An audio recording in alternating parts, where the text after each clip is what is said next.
যে অলিকুলের শিরোমণি পিরানে পীর দস্তগীর হুজুর আব্দুল কাদের জিলানী রহমাতুল্লাহ আলাইহি, ইনাকে চেনেন না? পৃথিবীর জমিনে এখন খুব কম লোক আছে, তাই না বাপ?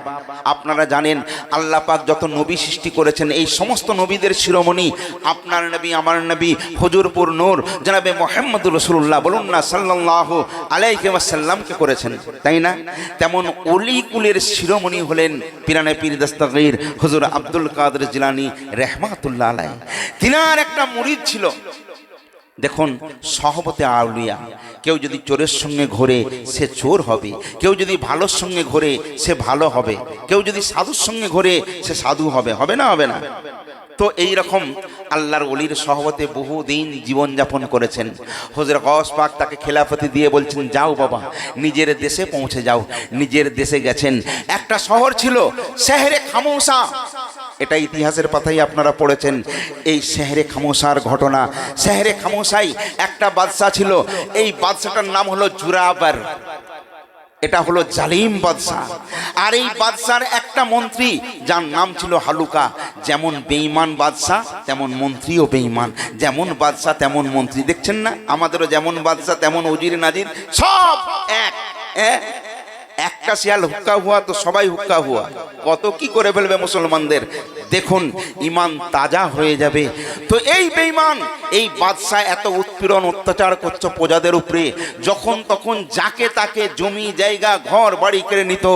আর ওই বাদশার হুকুম ছিল কোনো সুন্দরী মেয়ে বাইরে বার হতে পারতো না ভালো পোশাক পরে, আর যদি বার হতো তার মুখে কালি কুলি মেখে বিতি বিশ্রী হয়ে বার হতে হবে, নইলে কিন্তু তার উপরে বাদশার কঠোর দ্বন্দ্ব, কঠোর আইন নেমে আসতো।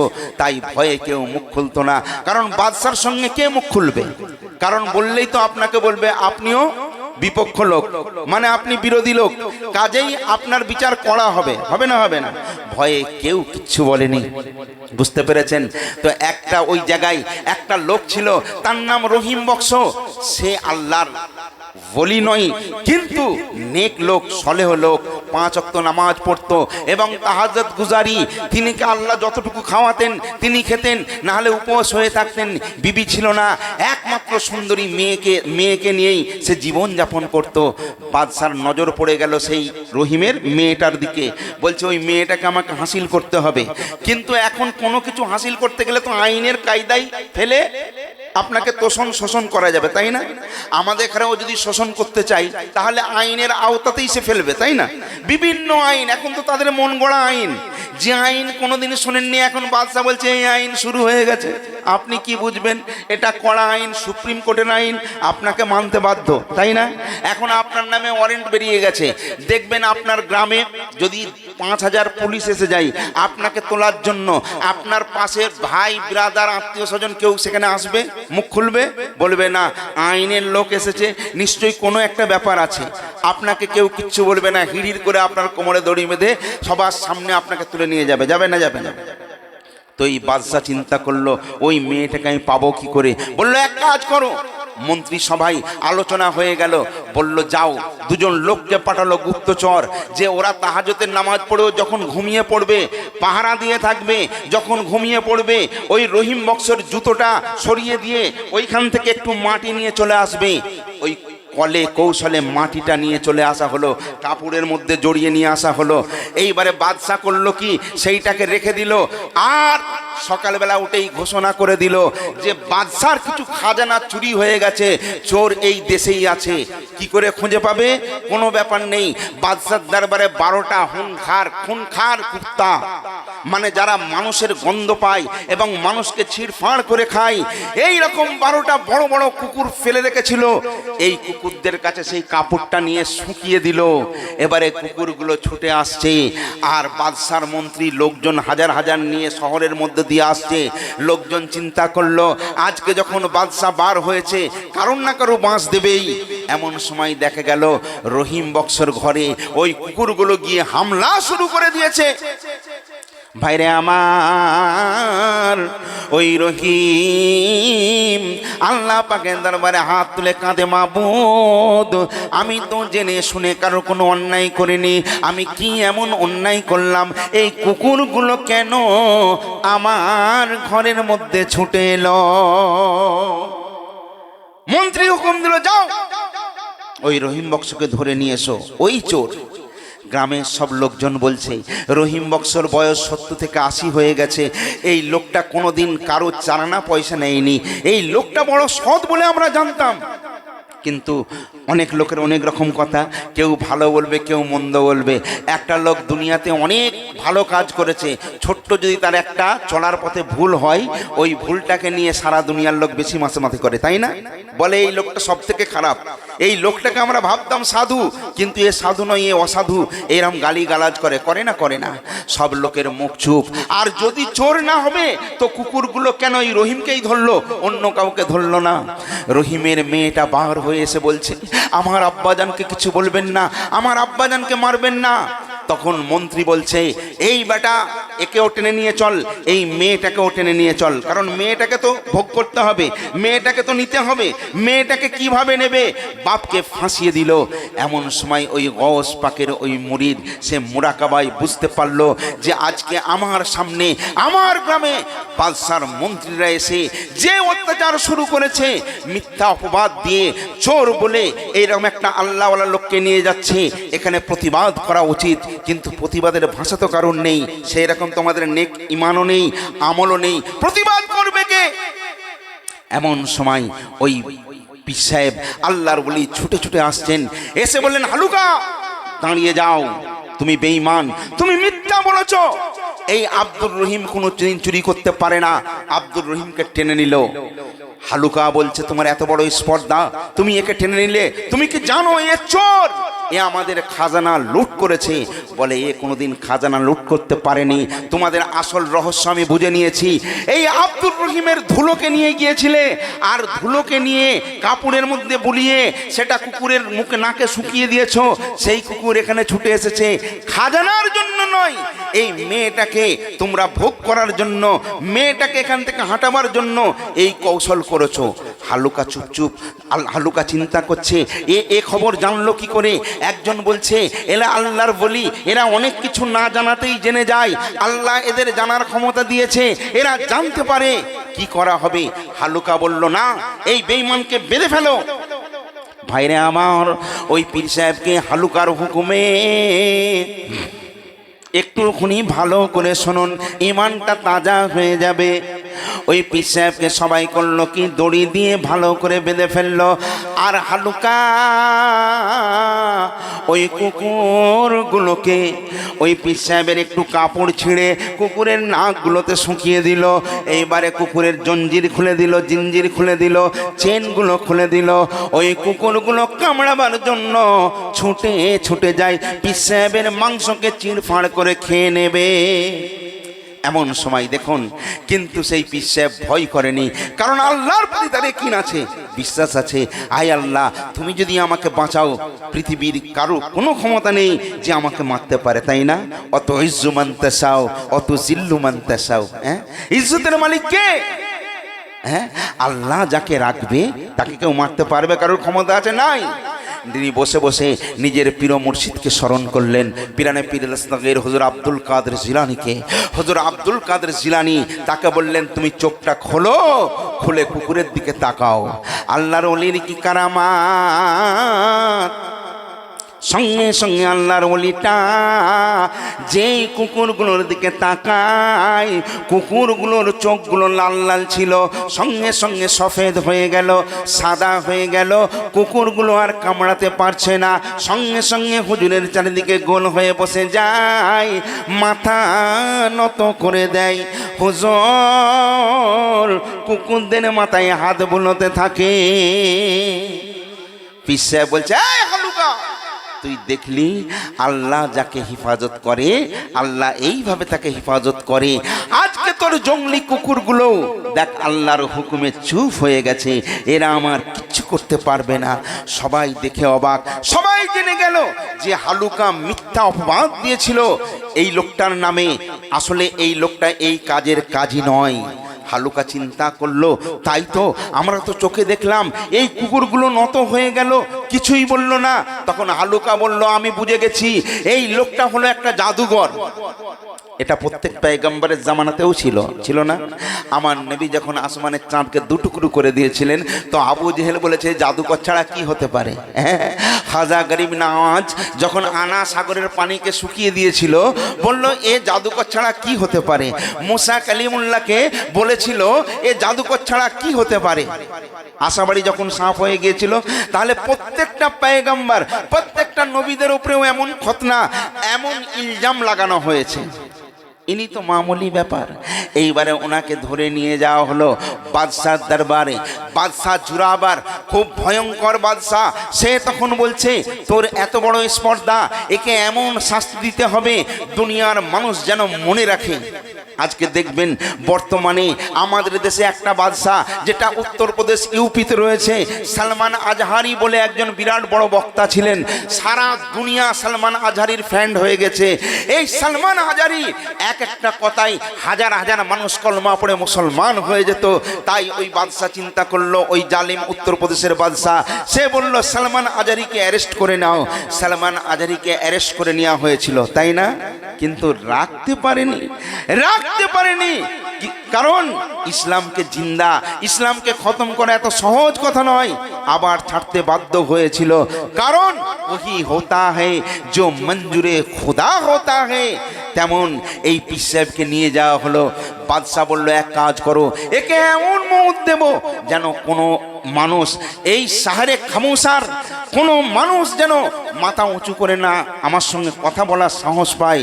কারণ আমি যদি হেরে যাই, তাহলে তো আমার সঙ্গে এরা প্রতিদ্বন্দ্বিতা এসে যাবে, আমার সঙ্গে এরা যুদ্ধ করার জন্য প্রস্তুতি নিয়ে নেবে। তাই এক কাজ করো, একে চুপ করিয়ে দিতে হবে। কি করা হবে? বলল, অমুক জায়গায় একটা বিরান কবরস্থান রয়েছে, সেই কবরস্থানে কোনো মানুষ দিনের বেলাতেও যায় না। ওই কবরস্থানে একে বেঁধে ধরে নিয়ে চলো। 1000 সৈন্য সিপাহীকে সঙ্গে নেওয়া হলো। সেইখানে বিরাট বড় কুয়ার মতো একটা কবর খোলা হলো, বিরাট বড় কবর। আর বলল, এই কবরে একে ঢুকিয়ে আর মাটি চাপা দিয়ে দেব, জীবন্ত একে পুঁতে মেরে দেব। বলে বাদশার কথা মতো লোকজন সেইরকম কবর খুলল। সেইখানে এই পীর সাহেবকে ঢুকিয়ে দেওয়া হলো, উপরে কাঠ দেওয়া হলো, তার উপরে মাটি পাথর দিয়ে দিয়ে দিয়ে দিয়ে দিয়ে দিয়ে বিরাট উঁচু করে ফেললো। বাদশাহ তার লোকজনকে পাহারায় রাখলো। সকালবেলা পর্যন্ত ও নিশ্চয়ই মরে একদম পচে ঢোল হয়ে যাবে, ও আর বেরোতে পারবে না। আর যদি ওকে কেউ বাঁচাতে আসে, তাই দূর দূর পর্যন্ত চারিদিকে পাহারাদার নিযুক্ত করা হলো, কেউ যেন একে তুলে না নিয়ে চলে যেতে পারি। ভাইরে আমার, আমি প্রথমেই বলেছি, যার আল্লাহ আছে তার কোনো কিছুর প্রয়োজন নাই। যার মালিক আছে, দুনিয়ার কোনো মানুষকে সে ডরে নাই। আল্লাহর ওলিকে যখন দাফন করে দেওয়া হলো, জীবন্ত দাফন করে দেওয়া হলো, আল্লাহর ওলি চোখ বন্ধ করে রয়েছেন, ওনাকে ওই জায়গায় শুইয়ে দেওয়া হলো। কাঠ চাপা দিয়ে মাটি উঁচু করে সমস্ত লোকজন, বাদশাহ যখন চলে গেল, বাদশার লোকজন চারিদিকে পাহারার মধ্যে রয়েছে। এমন সময় ওই পীর সাহেব আল্লাহর ওলি যখন চোখটা খুললেন, দেখছেন চারিদিকে কবরটা নূর নূর নূর, নূরে নূরে আলোয় আলোকিত হয়ে গেছে। আল্লাহর ওলি দেখছেন, সে একটা মকমলের বিছানায় ঘুমিয়ে রয়েছেন, একটা জানাজার পার্টি সেখানে রয়েছে, পাশে একটা কোরআন শরীফ রয়েছে, আর কিছু ফলমূল সেখানে রয়েছে।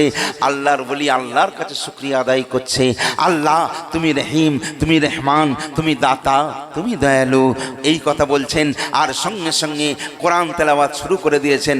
বিসমিল্লাহির রহমানির রহিম, ইয়াসিন ওয়াল কুরআনিল হাকীম, ইন্নাকা লামিনাল মুরসালিন আলা সিরাতিম মুস্তাকিম, তানজিলাল আজিজির রহিম। মধুর সুরে এই পীর সাহেব কোরআন তেলাওয়াত করছে, আর চারিদিকে আলোয় আলোকিত হয়ে রয়েছে।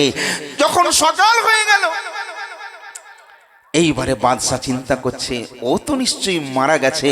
এবারে লোকজন এসে বলছে, এই ব্যাপারটা কি? সমস্ত তখন পাহারাদার যারা বাদশাহ যাদেরকে নিযুক্ত করে রেখেছিল, দেখা গেল ওই পাহারাদাররা অনেকেই শুয়ে রয়েছে, অনেকে বেহুশ হয়ে রয়েছে। বাদশাহ এসে অবাক হয়ে গেল কবরস্থানের পাশে, ব্যাপারটা কি? এরা আমার পালোয়ান, বীর পালোয়ান যোদ্ধা, এরা বড় বড় আমার যোদ্ধা পালোয়ান বীর, এই পাহারাদারগুলো এমন করে কেন শুয়ে রয়েছে? দেখা যায় দুজনকে হুঁশ করাবার পর তাদের জিজ্ঞেস করা হয় ব্যাপারটা কি। বলে হুজুর, ওনাকে দাফন করার পর এই কবরের ভেতর থেকে এমন মিশকা আম্বরের সুগন্ধ বার হয়, আর চারিদিকে এত চ্যান, এত সুকুন, এত শান্তি শান্তি মনে হয়।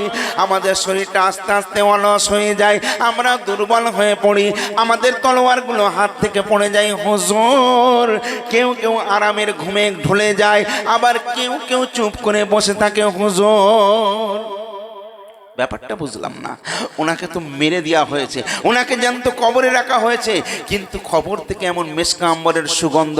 এই বিরাট কবরস্থান, এখানে দিনের বেলাও কেউ আসে না, কিন্তু মনে হচ্ছে এখানে এত সুকুন, এত শান্তি। অনেক সময় মনে হয় না আপনার ঘরে মন বসছে না, ভালো লাগছে না, কিন্তু এমন একটা জায়গায় গেছেন, আপনার মনটায় একটা আনন্দ হচ্ছে, একটা মনের মধ্যে উৎফুল্ল হচ্ছে। আপনি আবার বলেন ওই জায়গায় গিয়েছিলাম, খুব ভালো লেগেছে। তার মানে ওই জায়গাটা আপনার শুট করেছে এবং আপনার মনটা খুব শান্তিতে ভরেছে। এইরকম বলেন না অনেকে? বলেন। এই লোকজনগুলো বলছে, বাদশা চিন্তা করছে মরে গেলে তার তো দুর্গন্ধ বার হবে, কিন্তু সুগন্ধ তো বার হবে না। ব্যাপারটা কি? বাদশা বলছে কবরের মাটি সরাও।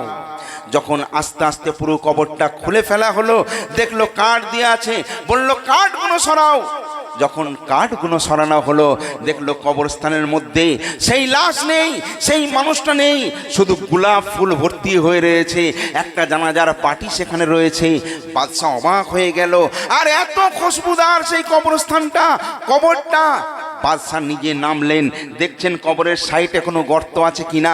এই লোকটা গেল তো কোথায় গেল? এ জাদুকর নয় তো কে? তাহলে গেল তো কোথায় গেল? বাদশা যখন ওইখানে নামলেন, এমন সময় একটা লোক, বাদশার লোক ছুটে ছুটে এসে বলতে, জাহাপানা। বলল কি ব্যাপার? একটা অঘটন ঘটে গেছে, যে জামে মসজিদ বহুদিন থেকে আপনি বন্ধ করে রেখেছিলেন, আজকে প্রায় 1 যুগ হয়ে গেল, 12 বছর ওই মসজিদে তালা দেওয়া রয়েছে, ওই মসজিদে কেউ যেতে পারে না। আজকে সেই মসজিদে লাখ লাখ লোক, আর সেইখানে সমস্ত মানুষকে একত্রিত করে ওই আল্লাহর বলি বসে বসে দিনের ওয়াজ করছে, তাদের এখানে দিনে ওয়াজ নসিহত করে তাদেরকে শিক্ষা দিচ্ছে। বাদশা অবাক হয়ে গেল, বলো কি, এত দূর থেকে ওই মসজিদে সে গেল তো কি করে গেল, কখন গেল? বাদশা লোকজন নিয়ে ওই কবর থেকে উঠে ছুটে গেল, গিয়ে দেখছে যে জামে মসজিদে 1 যুগ থেকে বন্ধ পড়েছিল, আজকে জামে মসজিদ চমকাচ্ছে। সেই জামে মসজিদে আল্লাহর ইবাদত হচ্ছে, আর সেখানে দিন দুনিয়ার কথা বাদ দিয়ে শুধু দিনের কথা হচ্ছে, হাদিস কোরআনের আলাপ আলোচনা হচ্ছে। জোরে বলুন না সুবহানাল্লাহ। বাদশা অবাক হয়ে গেল। বাদশা সঙ্গে সঙ্গে দরজা খোলা ছিল, সেই দরজা খোলা থেকে দরজা সরিয়ে দিয়ে আস্তে আস্তে পার হয়ে এলো, ভেতরের মধ্যে গেল।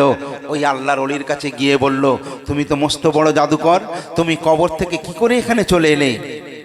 তখন আল্লাহর ওলি বলছে, ওহি হোতা হে जो मंजूर खुदा होता है। তুই কি পড়িস না, আলা ইন্না আউলিয়া আল্লাহি লা খাউফুন আলাইহিম ওয়ালা হুম ইয়াহজানুন, जो अल्लाह के राह पर मर जाता है उसको मुर्दा मत कहो, क्योंकि वो मर के भी वो जिंदा होता है। जरे बोलुन ना सुभान अल्लाह। বাদশা বলে, বলো কি, তুমি এলে তো কেমন করে এলে? ঠিক আছে। তখন পীর সাহেব বলছে, এখনো সময় আছে বাদশা, তওবা করে নি, কারণ তওবা করে নি, তওবার দরজা বন্ধ হয়ে গেলে আর তওবা করার সুযোগ পাবি না। বাদশা বলছে, আমার রাজত্বের পাওয়ার আছে, আমার সৈন্য জট বলের পাওয়ার আছে, আমি কোনো মানুষকে তোয়াক্কা করি না। মানুষের দেখবেন অনেক সময় টাকা পয়সা থাকলে তার একটা পাওয়ার হয়ে যায়, সে ধরাকে সরা মনে করে, করে না? করবেন না, খবরদার। কারণ অহংকার, আল্লাহর কাছে কোনো অহংকারের দাম আছে? দাম নাই। কিসের পয়সা, কিসের টাকা? আজকে আপনি কোটি টাকার মালিক। দেখুন আল্লাহর বরকত কেমন জানেন? আল্লাহ যখন বান্দার প্রতি খুশি হয়ে যায়, আমরা বলি আল্লাহ নিরাকার, আল্লাহর কোনো আকার নেই, বলি না, তার মানে আল্লাহ শূন্য। কিন্তু ওই আল্লাহ যখন বান্দার প্রতি খুশি হয়ে যায়, তখন আল্লাহ বলে ফেরেশতাকে, এই ফেরেশতা যা আমার বান্দাকে একটা শূন্য দিয়ে দে। ছিল কত? এক। আল্লাহ শূন্য দিল পাশে, কত হলো? 10। আল্লাহ বলল আমি আরো খুশি, আর একটা শূন্য দিয়ে দে। ছিল এক, হলো কত? 100। আল্লাহ বলছে আমি আরো খুশি, আর একটা শূন্য দিয়ে দে। কত হলো? 1000। আল্লাহ বলল আরো খুশি, আর একটা শূন্য দিয়ে দে আমার তরফ থেকে। হয়ে গেল 1,00,000। ছিল এক। এটাকে বলে ফায়েজ, রহম, করম, বরকত।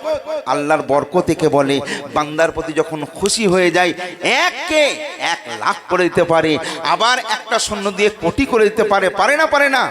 আবার আল্লাহ যখন আপনার প্রতি নারাজ হয়ে যাবে, আপনার 1,00,000 আছে, ফেরেশতাকে বলল যা ওর একটা শূন্য কেড়ে নে। ছিল 1,00,000, হলো কত? 1000। বলল আমি ওর উপরে নারাজ, আর একটা শূন্য কেড়ে নে। হয়ে গেল কত? 100। আরো একটা শূন্য কেড়ে নে, হলো 10। আবার কেড়ে নে, হয়ে গেল 1। আপনি ছিলেন রাজমহলের, রাজপ্রাসাদের বাদশাহ ছিলেন। আল্লাহ মনে করলে সেকেন্ডের মধ্যে আমিরকে ফকির, আর ফকিরকে দেশের বাদশাহী দান করতে পারে না? সব পারে। এই বাদশাহ বলছে এখনকার যে বাদশাহ আছে, এর এত পাওয়ার, মুসলমানকে শেষ করতে হবে বিভিন্ন অ্যাঙ্গেলে। আপনারা জানেন আমাদের হাওড়া জেলার লোকের প্রধান জীবিকা ছিল জরির কাজ তারা করত। যারা চাকরি বাকরিকে গুরুত্ব দিত না, কারণ একটা মহিলা তারা বাড়িতে 1,000 টাকা করে ইনকাম করত, একটা পুরুষ 1,500 টাকা করে ইনকাম করত। সেই জরির কাজকে টোটাল বন্ধ করে দেওয়া হলো। হাওড়া জেলার মানুষ আপনারা জানেন, কাপড় বস্ত্র এই যত আপনারা পোশাক পরে আছেন, এই সব পোশাকের ফ্যাক্টরি কারখানা আমাদের হাওড়া জেলায়। এই সমস্ত কাপড়ের ফ্যাক্টরিগুলোকে বন্ধ করে দেওয়া হলো। কেন? এদেরকে হাতে মারবো না, ভাতে মারবো, এদের পয়সা কমিয়ে দাও। মুসলমানদের যাদের পাওয়ার ছিল, এই সব ভালো ভালো কাজগুলো, দর্জির কাজ একমাত্র বেশিরভাগ মুসলমান করত, ফুল মেশিনের কাজ একমাত্র মুসলমান বেশি করত, জরির কাজ মুসলমানরা বেশি করত, সব কেড়ে নিল। কিন্তু দেখছে এরা তো বিন্দাস রয়েছে, এদের কোনো কমি নেই। সেই রাজকীয় ব্যাপার, সেই বাদশাহী ব্যাপার। তুই তেলের লিটার কত করে করবি? 200, 500, 1000 করলে তবু মুসলমানদের ছেলেদের গাড়ি বন্ধ যাবে না, যাবে। আল্লাহর রহমত আছে। তাই বিভিন্ন অ্যাঙ্গেলে আমাদেরকেও শোষণ পোষণ করা হচ্ছে, যাতে করে আমরা একটু দবে বলি আপনি আমাদের মাফ করে দিন, আপনার হুকুম আমরা মেনে নিই। আমরা যারা মুসলমান, যারা আল্লাহকে মেনে নিয়েছে, যারা নবীকে মেনে নিয়েছে, জান দিয়ে দেবে। কিন্তু ঈমান হারা তারা কোনোদিন হতে পারবে না। আজকে আপনারা জানেন কত মানুষ বিদেশে যারা কাজ করে, তাদের আজকে তাদের বলানো হচ্ছে। এই বলে না বলে কত মানুষকে তারা মেরে দিচ্ছে, পিটিয়ে, তাই না? কিন্তু তারা মুসলমান, জান দিয়ে দিচ্ছে, কিন্তু ঈমান তারা দেয় না। ভাইরে আমার, এই আল্লাহর বলি বাদশাকে বলছে, ওরে বাদশা, তোর এই পাওয়ার, তোর এই অহংকার, আল্লাহ আমার যদি চাই 1 সেকেন্ডের মধ্যে তোকে নাস্তে নাবুদ করে দেবে। তাই এখনো সময় আছে, তওবার দরজা খোলা আছে, এখনো ফিরে আয়। কারণ ইসলাম বলেছে কেউ যদি তার অন্যায় বুঝতে পারে, নিজের ভুল বুঝতে পেরে ক্ষমা চায়, সঙ্গে সঙ্গে তাকে মাফ করে দাও, তাই না? এটা হলো ইসলামের শিক্ষা। কিন্তু এই বেঈমান বলছে তোর এত বড় পাওয়ার, তুই এখানেও আমাকে দাওয়াত দিচ্ছিস, আমি তোর কোনো কথা শুনবো না। বাদশা বার হয়ে গেল, লাখ লাখ সৈন্যদের চারিদিকে ঘিরে নিতে বলল। ওই মসজিদটা পুরো ঘিরে নিল, সবার হাতে তীর কামান আছে, বারুদের গোলা রয়েছে। বলল বারুদের গোলা ফাটাও, আর ফাটিয়ে এই মসজিদের ভেতরে যারা আছে লাখ লাখ মানুষ, এদেরকে সব একসাথে শেষ করে দাও। এই মানুষগুলো বলছে হুজুর, যাদের কমজোর ঈমান তারা বলছে হুজুর আমাদের কি হবে? পীর সাহেব বলছে, আল্লাহর ওলি বলছে ভয় করো না, তোমাদের যেহেতু মালিক আল্লাহ, সেই আল্লাহ যেহেতু মালিককে কি মনে করো? মালিক তো আমার মহান, সেই মালিক ওকেও সৃষ্টি করেছে, আমাকেও সৃষ্টি করেছে। তোমরা কি দেখোনি একটা ছোট্ট মশা গিয়ে নমরুদের কানে ঢুকে নমরুদের বাপের নাম ভুলিয়ে দিয়েছিল? কে? একটা ছোট্ট মূসাতে। ফেরাউন অত লোকজনকে নিয়ে যখন মিশরের নীল নদ পার হচ্ছিল, ওই পানিতে ডুবে হাবুডুবু খেয়ে মারা গিয়েছিল, তাই না? আব্রাহা বাদশাহ কাবাকে ধ্বংস করার জন্য একজন দুজন নয়, হাজার হাজার সৈন্য সিপাহীকে নিয়ে, হাতি ঘোড় সওয়ার নিয়ে এসেছিল। সেই সময় আব্দুল মুত্তালিব ছিল কাবার মুতওয়াল্লি। আব্দুল মুত্তালিবের কাছে খবর গেল, তুমি কি শুনেছো? আব্রাহা বাদশাহ সে চিন্তা করেছে আমার বলবালা হবে, সবাই আমার নাম জানবে, আমি এখানে এইটা ভেঙে বড় গির্জা করব, সেই জন্য কাবা বাইতুল্লাহকে ভাঙতে এসেছে। তখন আব্দুল মুত্তালিব বলেছিল, এই কাবা হচ্ছে আল্লাহর ঘর, এটা আমার ঘর নেই, আমি তো মাত্র মুতওয়াল্লি, আমি রক্ষণাবেক্ষণের দায়িত্বে থাকি, বাঁচাবার হলে সে বাঁচাবে, ধ্বংস হবার হলে সেই তার ব্যাপার, আমি সব তার উপরে ছেড়ে দিয়েছি। আল্লাহ যদি বাঁচাই বাঁচাবে, না বাঁচাই না বাঁচাবে, আমি ওখানে যাব না। আব্রাহা বাদশাহ এলো, তাম্বু করলো, সমস্ত লোকজনকে একত্রিত করলো, চিন্তা করেছিল যে আমার কাছে নিশ্চয়ই আব্দুল মুত্তালিব এসে আমার পায়ে ধরে বলবে আমাকে মাফ করে দাও, আপনার কথা মতো আমরা চলবো, আপনার হুকুম মতো আমরা চলবো, তাহলে আমি কাবাকে নাও ভাঙতে পারি। এই রকম পাওয়ার নিয়ে আব্রাহা বাদশাহ এসেছিল।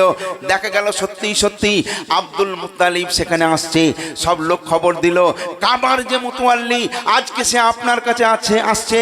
আব্রাহা বাদশাহ ঠ্যাঙের উপরে ঠ্যাং দিয়ে নাচাচ্ছে, দেখো আজকে মুসলমানরা আমার পায়ের তলায় কেমন আসছে। আব্রাহা বাদশার কাছে এসে আব্দুল মুত্তালিব বলছে, এই আব্রাহা, তুই ভাবিস না যে আমি তোর কাছে মাথা নত করার জন্য এসেছি, তুই ভাবিস না যে আমি তোর কাছে অনুনয় বিনয় করে বলবো যে কাবার উপরে অত্যাচার করো না, না, কারণ এই কাবার মালিক আমি না, কাবার মালিক হলো আমার আল্লাহ। আমি তোর কাছে এসেছি, আমার 100 উটকে আজকে তোর সৈন্য সিপাহী ধরে বেঁধে রেখেছে, ওইটা আমার উট, আমি এসেছি, আমার উটগুলো আমায় ফেরত দিয়ে দে, আমি আমার উট নিয়ে চলে যাব। জোরে বলুন না সুবহানাল্লাহ। আব্রাহা বাদশাহ তাক লেগে গেল, ভাবছে বলে কি, এই কাবার জন্য কিছু বলবো? আমি কেন বলবো? যার হেফাজত সেই করবে, ওই কাবা যার, সেই তার রক্ষণাবেক্ষণের দায়িত্ব নেবে। আমি কিচ্ছু বলবো না, তুই এক্ষুনি ভেঙে দে, এক্ষুনি ভেঙে দে, যা, তোর গায়ে জোর থাকলে তুই ভেঙে দে, কোনো ব্যাপার নেই। এবার আব্রাহা বাদশাহ চিন্তা করলো, রেগে ফায়ার হয়ে গেল, লোকজনকে হুকুম দিল। আব্দুল মুত্তালিব দেখছে সঙ্গে সঙ্গে আকাশটা নীল হয়ে গেল, কালো হয়ে গেল, আর মুষলধারে ছোট্ট ছোট্ট ছোট্ট ছোট্ট পাখি, আবাবিল পাখি, তাদের উপরে আল্লাহ পাক এমন একটা ছোট্ট ধারওয়ালা অস্ত্র পাথর দিয়েছিল, ছোট্ট ছোট পাথর ওপর দিক থেকে যখন ফেলে তীরের মতো আসে, ওই শয়তানদের এফোঁড় থেকে ওফোড় হয়ে যায়, যে যেখানে পড়ে সে সেখানে পড়ে মৃত্যুবরণ করেছিল, তাই না বাপ? এই ইতিহাস আপনারা জানেন, এই ইতিহাস আপনারা শুনেছেন। তেমন এই বাদশাহ জুরাবার, নামটা মনে রাখবেন, বাদশার নাম হলো জুরাবার, শহরে খামুসা। এই খামুসা শহরের ঘটনা, এই জুরাবার করলো কি, সে বলল বারুদ ফেঁকো। বড় বড় বারুদের গুলা যখন ছাড়ছে, ভাইরে আমার, আল্লাহর বলি, আল্লাহর বলি স্মরণ করছেন, ধ্যানের মধ্যে মুরাকাবায় বসে গিয়ে তার পীর ও মুর্শিদকে স্মরণ করছেন। হুজুর, আজকে লাখ লাখ মানুষ এই জামে মসজিদের ভেতরে চলে এসেছে, মাবুদ হুজুর। পীর ও মুর্শিদকে যখন স্মরণ করেছে, পীর ও মুর্শিদ বলছে, তুই কোনোদিন ঘাবড়াবি না, ঘাবড়াবি না, যার সহায় আল্লাহ রাসূলুল্লাহ রয়েছেন তার কোনো চিন্তা নাই, চিন্তা নাই। তুই একবার দরজার বাইরে যা, বাইরে গিয়ে সবার দিকে একবার তাকিয়ে নে। এমন সময় আল্লাহর বলি দরজার বাইরে এলেন, দেখলেন সমস্ত সৈন্যরা রেডি হয়ে রয়েছে। এই বাদশাহ জুরাবার বলছে, তুই নিশ্চয়ই আমার কাছে নত স্বীকার করবি, আমি তোর আল্লাহকে মানি না। বলে, তোকে আমার আল্লাহ নেবেও না, কারণ অনেক মানুষ দুরূদ শরীফ পড়ে। আমাকে বলে অনেকে যে ভাই আপনারা এত দুরূদ শরীফ পড়েন কেন, এত এই সালাম কিয়াম নিয়ে বেশি মাতামাতি করেন। আমি বলি, আমরা মাতামাতি করি না তো। আরে মাতামাতি যে করেছে তাকে বলো। আল্লাহ আমাদের নামাজ পড়ার হুকুম দিয়েছেন, কিন্তু আল্লাহ বলছেন আমি নামাজ পড়ি না। আল্লাহ আমাদের রোজা রাখার হুকুম দিয়েছেন, কিন্তু আল্লাহ বলছে আমি রোজা রাখি না। আল্লাহ বড় লোকেদের জাকাত দেওয়া ফরজ করে দিয়েছেন, কিন্তু আল্লাহ বলছেন আমি জাকাত দিই না। আল্লাহ তো মালিক, আল্লাহর আবার কাজ কি? আল্লাহর কাজ হলো হুকুম দেওয়া, তাই না? কুন ফায়াকুন, মানে হয়ে যাও, হয়ে যাবে, এটা হলো আল্লাহর কাজ। আর আল্লাহর হুকুম শোনার জন্য লক্ষ লক্ষ ফেরেশতা রয়েছে, তাই না? মালিকের কোনো কাজ হতে পারে সেই মালিক বলছে আমার একটা কাজ আছে, সেটা হলো আমি শুধু নই, আমার ফেরেশতাদের সঙ্গে নিয়ে আমার হাবিবের উপরে দরুদ ও সালামের নজরানা পাঠ করি। জোরে বলুন না সুবহানাল্লাহ। ইয়া আইয়ুহাল্লাযীনা আমানু, কাদের বলছে? আল্লাহ বলছে হে ঈমানদার, তোমরা যদি ঈমানদার হয়ে থাকো, হে ঈমানদার, সাল্লু আলাইহি ওয়া সাল্লিমু তাসলিমা, আমার নবীর উপরে দরুদ ও সালামের নজরানা পাঠ করো। আমি বললাম তুমি তো বেঈমানের মতো কথা বলছো, আল্লাহ তো তোমাকে হুকুম করেনি দরুদ সালাম পড়ার জন্য। আল্লাহ বলছে হে ঈমানদার, যারা ঈমানদার মুমিন ব্যক্তি তারা আমার হাবিবের উপরে দরুদ ও সালামের নজরানা পাঠ করো। জোরে বলুন না সুবহানাল্লাহ। তো এ বেঈমান বলছে আমি পড়বো না, না পড়িস না পড়বি, বইই গেল। তখন ওই পীর সাহেব বলছে আমার আল্লাহর কাছে আমি ছেড়ে দিয়েছি, আল্লাহ যদি বাঁচায় পৃথিবীর কারো ক্ষমতা নেই যে আমাদের মারতে পারে, তাই না বাপ? সঙ্গে সঙ্গে এই বাদশাহ কি করলো, বাদশাহ জুরাবার তখন এই আগুনের বারুদ যখন ছুঁড়লো, ওই আগুনের বারুদটা ওই মসজিদের কাছাকাছি গিয়ে দাঁড়িয়ে গেল। মনে হলো কেউ যেন তাকে আটকে ধরে রেখেছে। কিছুক্ষণ পর আল্লাহর বলি চোখটা বন্ধ করে নিলেন, বন্ধ করে আয়াতুল কুরসি পড়তে লাগলেন।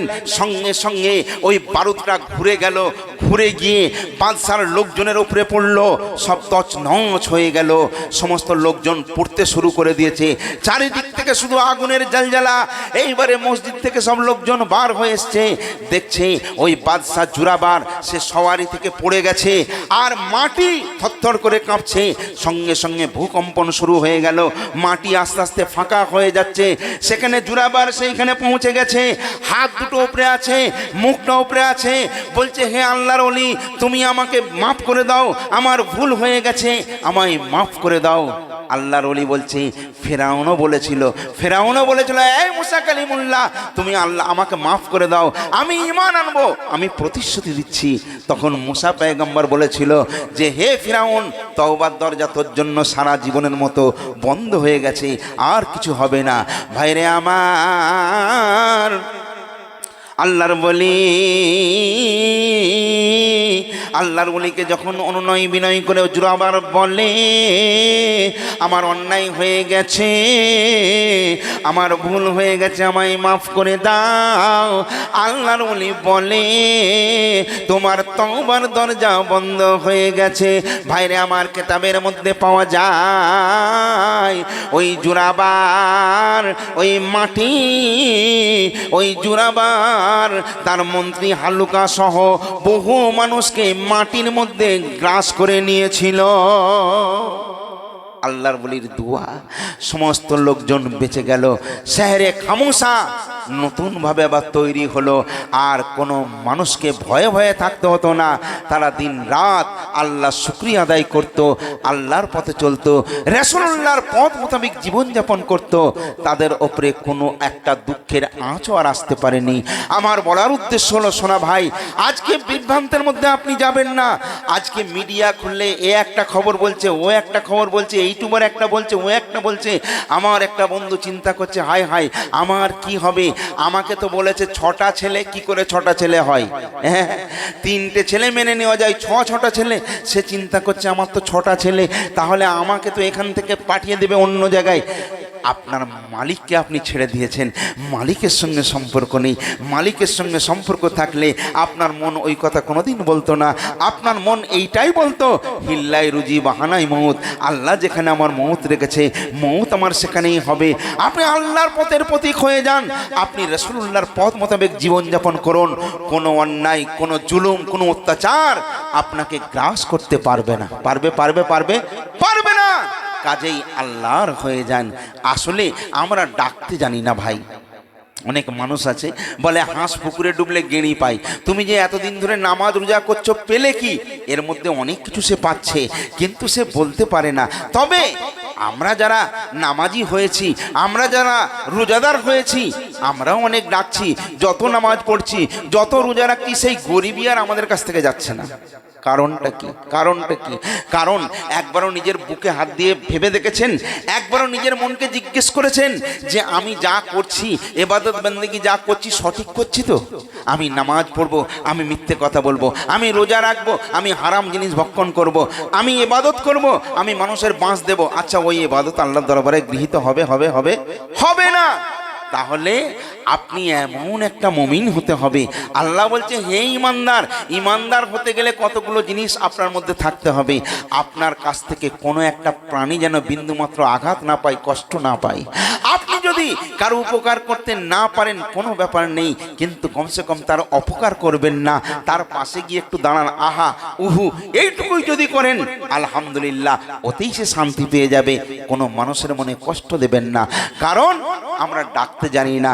এই জন্য একটা শায়ের একটা জায়গায় লিখেছিল, তুমি ডাকতে জানো না, তুমি ডাকতে জানো না, তুমি ডাকতে জানো না, ওরে ডাকার মতো, ওরে ডাকার মতো ডাকো যদি কেন শুনবে না, তুমি ডাকতে জানো না, তুমি ডাকতে জানো না গো, তুমি ডাকতে জানো না। আর এক ডেকেছেন ইউনুস নবী,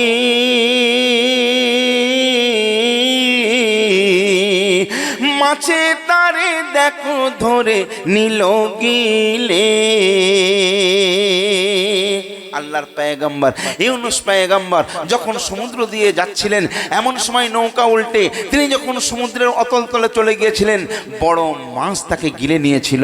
কিন্তু সেখানে গিয়ে দমে দমে তেহার দাম, ইউনুস পয়গম্বর দমে দমে তেহার দাম পড়ে ইসমে আযাম। ও মাছ খাইয়া নবীকে হজম করতে পারে না, তুমি ডাকতে জানো না, হ্যাঁ তুমি ডাকতে জানো না।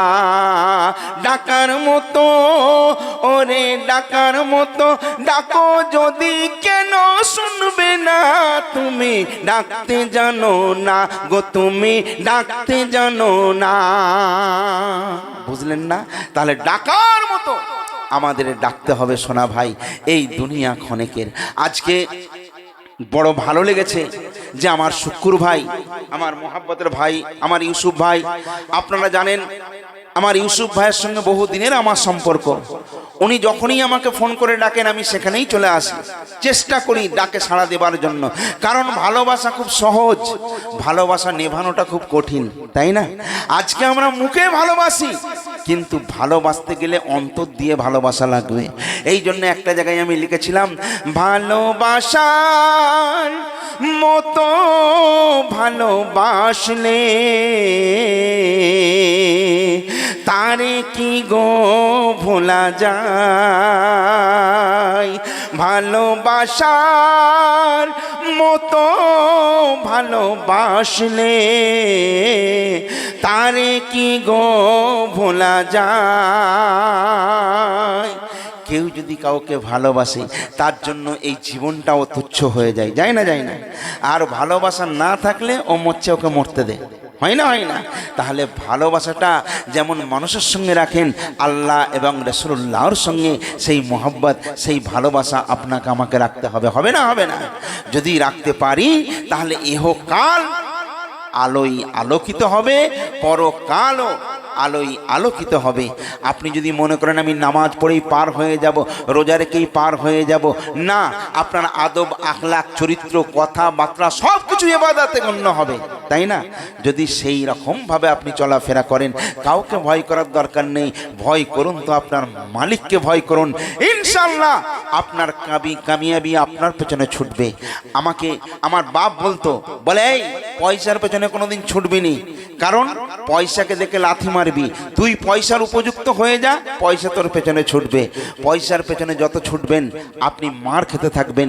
আপনি উপযুক্ত হন, পয়সা আপনার পেছনে ছুটবে। কথাটা ঠিক, বাস্তবে তার প্রমাণও পেয়ে গেছি। ভাইরে আমার, মধু যদি আপনার কাছে থাকে মৌমাছি খোঁজার দরকার নেই, মৌমাছি আপনাকে খুঁজবে। তাই না? আর আপনি মধু হয়ে মৌমাছির পেছনে পেছনে ছুটছেন, মৌমাছি বরং ভয়ে ছুটে ছুটে পালাবে, আপনাকে ধরতে গেলেও ধরা দেবে না। তাহলে আপনি উপযুক্ত হয়ে যান, উপযুক্ত হয়ে যান।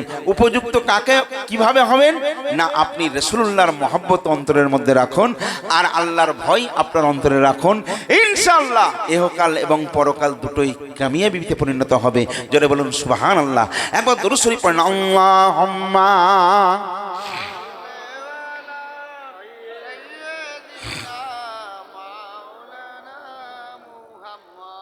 ওয়ালা আলে সাইয়্যিদিনা।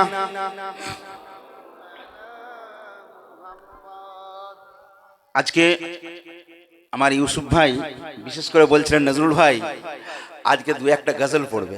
একটা সময় ছিল যখন গজলটা কি কেউ জানতই না।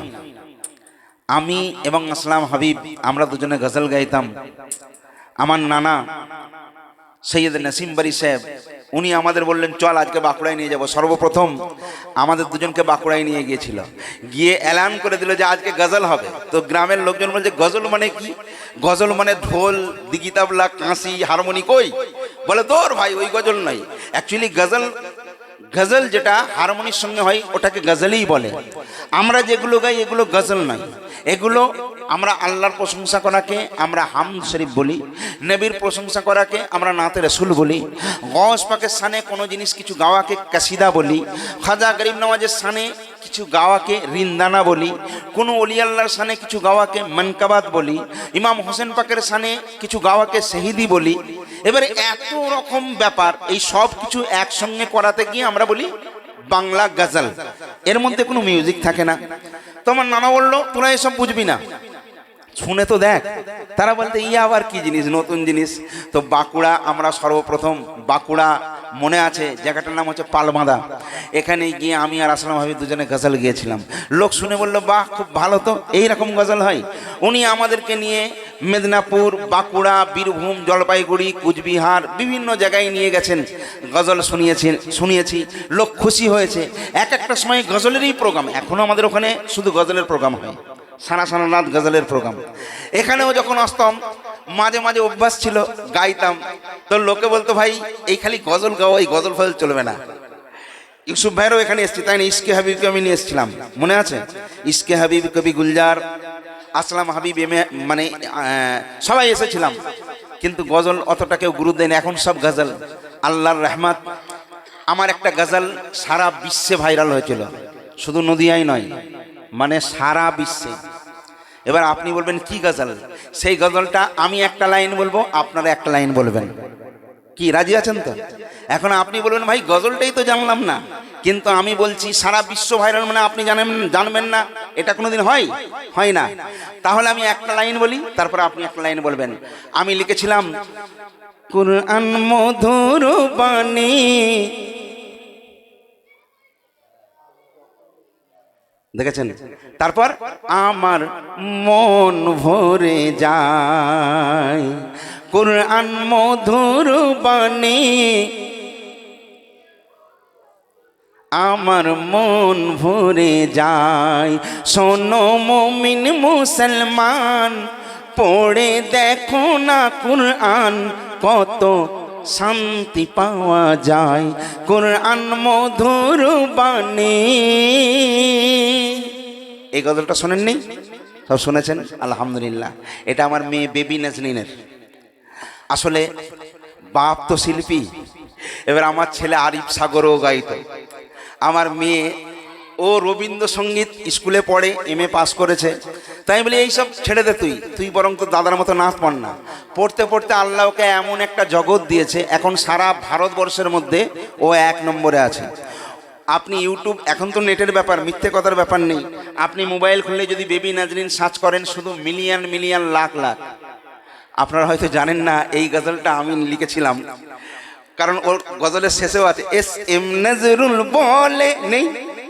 আচ্ছা, তো তাহলে নাম আছে, আমার ছবিও আছে। যাই হোক, 5 লাখ টাকা আমার ফাইন হয়েছিল, জানেন কেন? জানেন? ওই গজলটা একটা গানের সুরে। আর ইউটিউবে ইনকাম করতে গেলে নিজস্ব সুর হতে হবে, নিজস্ব লেখা হতে হবে, নিজস্ব শর্ট শুটিং সব নিজস্ব, তবে ইনকাম করা যাবে। কিন্তু ওই গানটা গেয়েছিল মোহাম্মদ রফি, ওই ফিল্ম থেকে যারা ওই ফিল্মটা করেছিল মোহাম্মদ রফির ওই গানটা ৭৭ মিলিয়ন ভিউ, বুঝতে পেরেছেন? আর আমার গজলের ভিউটা হচ্ছে ১১৩ মিলিয়ন ভিউ। মোবাইল খুলে দেখে নেবেন। তো আমাকে ওই শ্যুটটা ওদের নিয়েছে বলে ৫ লাখ টাকা ফাইন। আমি ওই গজলে কিছু ইনকাম করতে পারিনি, কারণ ৫ লাখ টাকা না ওরা নিলে তো আমাকে আর দেবে না। ৫ লাখ টাকা ওরা আমার ওই গজল থেকে শুধু কেটে নিয়েছে। আমার ট্যাগ থেকে দিতে হয় না, কারণ ওই গজলের যা ইনকাম হয়েছে সব ওই কোম্পানি নিয়ে নিয়েছে। যাক, তাতেও আমার কোনো অসুবিধে নেই, কারণ গজলটা তো অলিতে গলিতে পৌঁছেছে। তারপরে আমি আর একটা গজল লিখেছিলাম, ওর প্রত্যেকটা গজলেই হিট। তবে আমি তো বুড়ো হয়ে গেছি, আমার কণ্ঠে আর নেই। ওগুলো বেবি নাজিনকে দিয়ে আমি গাওয়াই। ওরা প্রোগ্রাম করে না, ইউটিউবে শুধু গায়। ইউটিউবে আপনারা শুনেছেন এই গতকালকেও একটা গজল বার হয়েছে। আবার ওর একটা গজলের শুটিংয়ের জন্য নেপালে গেছে। ও নেপালে, ও দূরে দূরে শুটিং করতে যাই, ওখানে শুটিং করতে গেছে। ওই গজলটা আসবে, আপনারা শুনবেন। আমার ইউসুফ ভাই আমাকে ফরমাইশ করেছেন, নজরুল ভাই একটা গজল গাও। আমি পুরানো লোক, কি আর গজল গাইব, তবু নতুন একটা গজল লিখেছি, সেই গজলটা আমি একটুখানি শোনাবো। তার আগে একবার দুরূদ শরীফ পড়েন। আল্লাহুম্মা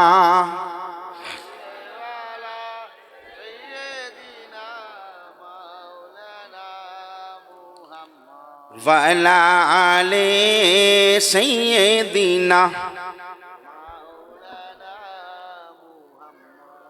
দেখুন, আজকে আমাদের অনেকের আব্বা আছে, অনেকের মা আছে, আবার অনেকের আব্বা চলে গেছে, অনেকের মা চলে গেছে। কারণ আমার গজলের মধ্যে নসিহত থাকে, ঘটনা থাকে। একটা ছোট্ট ঘটনা ৩-৪টে বন্দের মধ্যে আমি শেষ করেছি, একটু মন দিয়ে শুনবেন। এই গজলটা এখনো রেকর্ড হয়নি, নতুন লেখা। এখন আমি একবারও চোখ বুলাইনি, শুধু লিখে নিয়েছি, পড়েও নি। এখন সুর নিজেকে করতে হয়, নিজেই লিখি, নিজেই সুর দিই, বুঝতে পেরেছেন? কোনো সুর চলবে না। তো যাদের বাপ নেই তারা আমার কথা অনুভব করবেন যে বাপ কি জিনিস ছিল।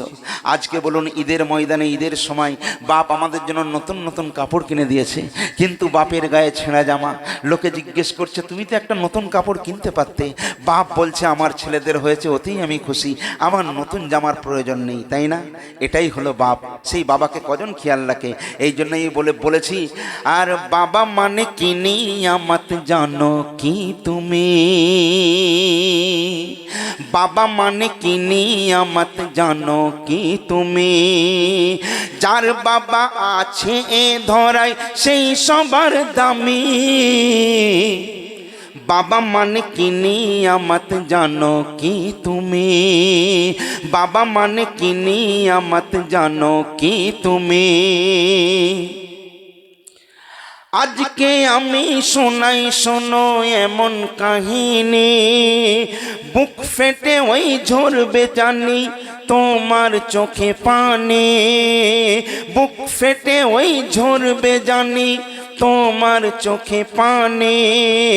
ছোট্ট ছেলে বাপকে বলে মেলায় আমি যাব, বাপ বলে কাল নিয়ে যাব পয়সা যখন পাবো। আপনার শিমুরালিতে বিরাট মেলা হচ্ছে, এখন বলতে পারায় আপনার বাড়ি, আপনি ভ্যান চালান, আপনার ছেলে বলছে, আব্বা আমি যাব, মেলায় যাব, আমায় নিয়ে চলো। বাপ সারাদিন দুটো পয়সা ইনকাম করতে পারেনি, তাই বাপ বলছে, ছেলে রে আজকে নয়, আমি কালকে তোকে নিয়ে যাব যখন পয়সা হবে। ছেলে বলছে, আব্বা আজকে আমি যাব, কারণ সাবিনা, সালমা, আসমা সবাই গেছে, আমি আজকে তোমার সঙ্গে যাবো, আমায় নিয়ে চলো। বাপ বলছে, আমার কাছে তো কোনো পয়সা নেই। বলে, নাই পয়সা থাক, আমাকে কিচ্ছু কিনে দিতে হবে না, আমায় নিয়ে যেতে হবে। আচ্ছা, এমন ছেলে যদি আপনি যদি বাপ হন, আপনাকে যদি বলে, আপনি কি করবেন? চল, কিছু যখন কিনে দিতে হবে না বলছিস, তোকে নিয়ে ঘুরিয়ে নিয়ে চলে আসবো, ঠিক আছে? বললো, হ্যাঁ তাই হবে।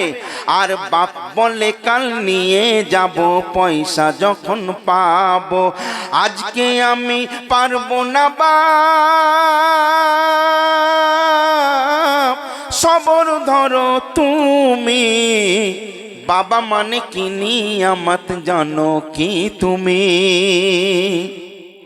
এবার ছেলে বলছে, ছেলে বলে, আব্বা তোমার কোনো পয়সা লাগবে না, মেলায় শুধু ঘুরবো আমি, আর কিছু তো চাইবো না, মেলায় আমি ঘুরবো শুধু, আর কিছু তো চাইবো না। ছেলের কথাই রাজি হয়ে বাবা ছেলের হাত ধরে মেলায় তারা পৌঁছে গেল হরেক রকম বাজারে, মেলায় তারা পৌঁছে গেল হরেক রকম বাজারে। ছোট্ট ছেলে বলে বাবা সব কিছু কিনবো আমি, বাবা মানে কিনি আমার জানো কি তুমি। ছেলে দেখছে এখানে পুতুল বিক্রি হচ্ছে, আব্বা এই পুতুলটা আমি নেব, আব্বা আমি চানা খাবো, আব্বা আমি ফুচকা খাবো। বাপ বলছে দেখ বাপ, তুই তো আমায় বললি যে আমায় কিচ্ছু কিনে দেওয়া লাগবে না, কিন্তু আজকে এমন করে যদি বায়না করিস আমি তো লোকের সামনে অসম্মান হয়ে যাব। ছেলে কাঁদছে, বাপের হাত ধরে কাঁদছে, না না এই পুতুলটা আমার চাই চাই চাই, এই পুতুলটা আমি কিনবই, আমি চানা খাবই, আমি ফুচকা খাবই। বাপ চিন্তা করছে আমার পকেটে তো পয়সা নাই।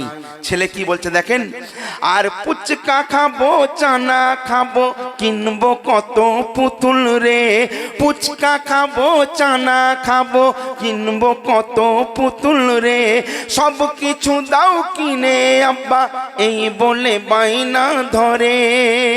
হাজার লোকের ভিড়ে বাপের হাতটি যখন ছেড়ে যায়, কান্নাকাটি করে ছেলে বাপকে যখন না সে পায়। বাপের হাত ধরে একটু আগে বলছিল আমি ফুচকা খাবো চানা খাবো, অনেক লোকের ভিড়, একটা লোক সেখান থেকে এলো, বাপ আর ছেলের হাত ছেড়ে গেল।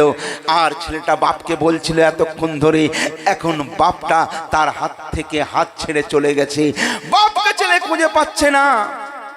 আর হাজার লোকের ভিড়ে বাপের হাতটি যখন ছেড়ে যায়, কান্নাকাটি করে ছেলে বাপকে যখন না সে পায়। ভিড় করে ওই নারী পুরুষ, ভিড় করে ওই নারী পুরুষ বলে কি চাও তুমি, বাবা মানে কি নিয়ামত জানো কি তুমি, বাবা মানে কি নিয়ামত জানো কি তুমি। এখন দেখুন বাপ তার হাত থেকে হাত ছাড়া হয়ে গেছে, হাজার হাজার লোক সেখানে পৌঁছে গেছে। কেউ জিজ্ঞেস করছে বাবা তোমার নাম কি, কোথায় তোমার বাড়ি, তুমি চানা খাবে, একজন চানা কিনে দেয়, বলছে ফুচকা খাবে, একজন ফুচকা কিনে দেয়, বলছে পুতুল নেবে, একজন পুতুল নিয়ে দেয়, বলছে টুপি নেবে। এক এক করে হাজারো রকম উপঢৌকন ছেলের কাছে চলে এলো। ছেলে হাউ মাউ করে কাঁদছে, আমার আব্বা কই, আমার আব্বা কই। সমস্ত লোকজন তাকে বলছে দেখো তোমার যা যা চাওয়ার সব পেয়ে গেছো, কান্না একটু থামাও, কান্না একটু থামাও। সে বলছে আমার আব্বা কোথায়। শেষ কথা দেখুন, আর ফুচকা দিল চানা দিল যা চেয়েছে তাই সে পাই, কিন্তু সে আর চাই না কিছু, শুধু যে তার বাপকে চাই। ফুচকা দিল চানা দিল যা চেয়েছে তাই সে পায়, কিন্তু সে আর চাই না কিছু, শুধু সে তার বাপকে চাই। তাহলে চিন্তা করেছেন, ছেলে বলছে বলছে আমার কোনো কিছুর প্রয়োজন নেই, তোমরা আমার বাপকে খুঁজে দাও। বলে বাপ তুমি তো এগুলো বায়না ধরছিলে, সবই তো পেয়েছো। বলে আমি সব পেলে কি হবে, আমার বাপকে তো আমি পাচ্ছি না। তাহলে বাপ আর ছেলের কি মহব্বত সেই সময় ছিল, তাই না? এই জন্য আমি বলতে চেয়েছি বাপ আছে যার এই দুনিয়ার নেই কিছু তার প্রয়োজন। যার বাপ আছে তার কোনো কিছুর প্রয়োজন আছে? ছেলের যদি অসুখ করে ডাক্তার দেখাবে কে? বাপ। ছেলে যদি বড় স্কুলে পড়ে ছেলের টেনশন আছে, বাপ আছে। বাপ কত টাকা পাবে ছেলের দেখার দরকার নেই। বাপ যেমন করে হোক টাকা পয়সা জোগাড় করে ছেলেকে উচ্চ শিক্ষায় শিক্ষিত করবে বলে ভালো স্কুলে ভালো কলেজে ভর্তি করে, করে না? করে না, কারণ ছেলের ভবিষ্যতের জন্য। আজকে সেই ছেলে বাপকে ভুলে গেছে।